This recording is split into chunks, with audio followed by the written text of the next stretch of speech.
In this video, I'm going to talk about my Celtic cavalry and what it means to my project.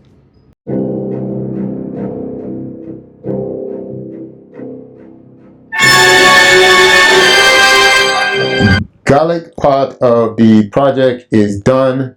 I finally finished up the Gallic cavalry. Unfortunately, in this video, I'm not going to have an unboxing for you because I ordered all the units from Warlord and, you know, different places. Well, mostly Warlord. I'm going to say mostly Warlord. I got a few things from eBay. Not that many, but mostly I got stuff from Warlord. I have everything I need to complete my project. So I'm going to be talking basically about the cavalry here. And first off, let's talk about the paint job. And the paint job is the typical standard paint job that I'm following. Doing eyes, highlighting the shirt, trousers, putting on the Gallic stripes, for lack of a better word, decaling the models, trying to find different vibrant colors. And like all my videos at the end, I am going to show pictures of this unit. But yeah, I am pretty much done. Now, I had a good time putting these models together. And one of the things when you paint these models, like when you put these guys back there together, make sure the guy with the shirt tail has a dude on top of the horse with a shirt. I think it makes it look far much better that way. And then the guy without no shirt tail. Let me see if I can get this in the frame.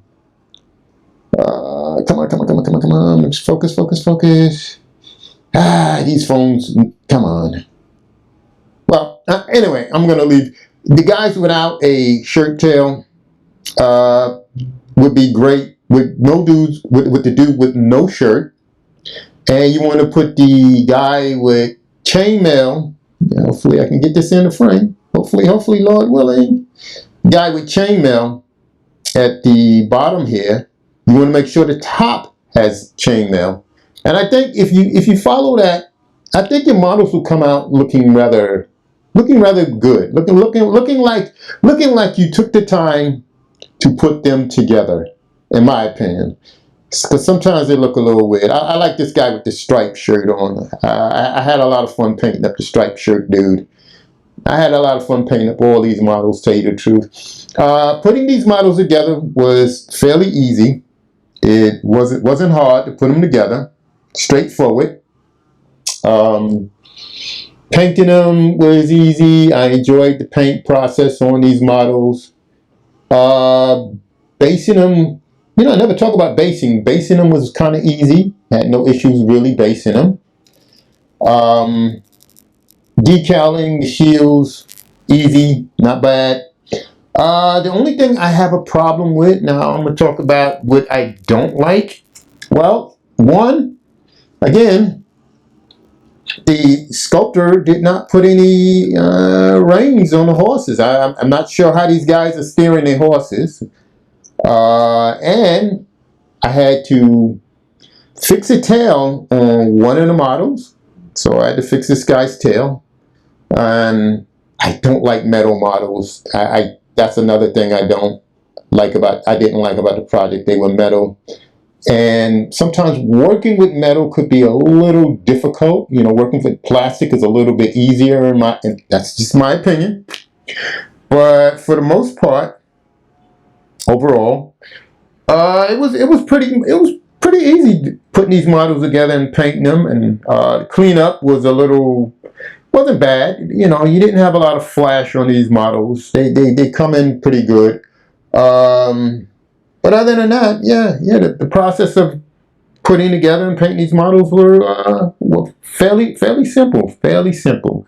So the next part of the project will be I will be fixing and painting My Romans, because it's not the end of my Hail Caesar project, because I still have Romans that I need to paint. You know, I'm also thinking about doing I'm thinking about doing tactics on why I chose this particular unit over another type of unit, and why I have this unit and that unit and stuff like that. By the way, I'm going to make, and I know you can't see, but I'm going to make this a Belgae unit and the other small Gaul unit a Belgae unit. I was thinking about that, and just make the regular unit just regular straight up Gaul. And I'll probably do a video on that, on why I'm picking and choosing certain units, and that deals with tactics, how I want to play this army, what's the role of each infantry unit, or what's the role of the cavalry, whatever the case may be. I'll probably be doing videos on that. So this is turning out to be one of those, what I plan to do for 2026. So for 2026, I plan to paint up some Romans, do the updates on that. Maybe I'll talk tactics. I'll explain why I'm making these guys Belgae and stuff like that. I'm hoping you guys will like that. Hoping you guys will follow me for 2026, because I know we have other game systems where they talk comparisons between one unit and another unit,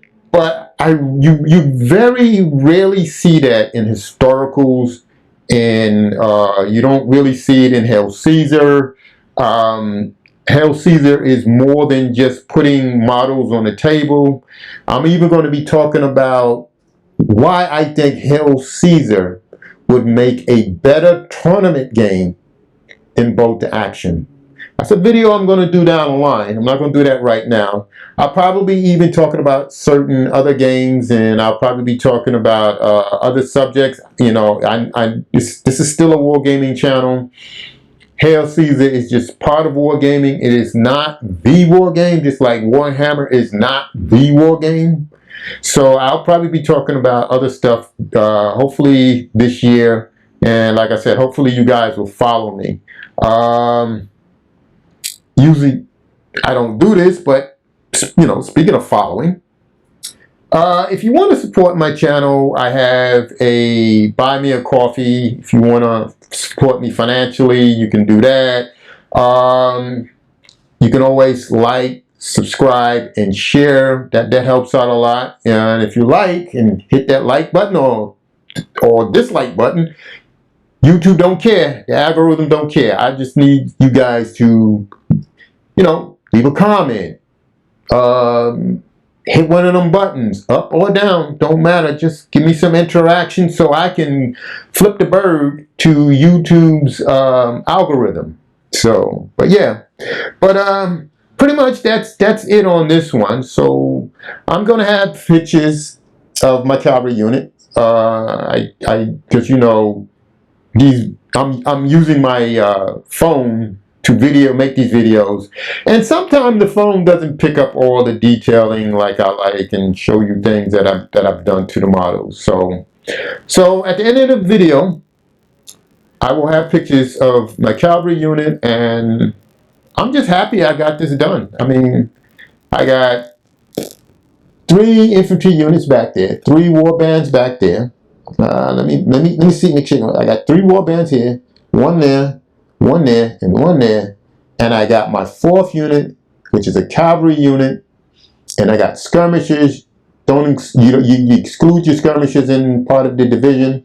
You don't count them. And I got my divisional commander.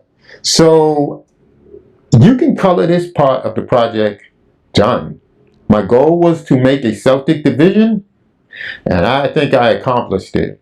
Now, I'm not sure if I'm going to make a 2nd division. I gotta wait and see, because shipping costs to Thailand is kind of expensive. But anyway, that's all I got on this one. I just wanted to let you guys, give you guys an update on my project, just to show you that I am still plugging along. And I'll see you guys on the next video. and take care.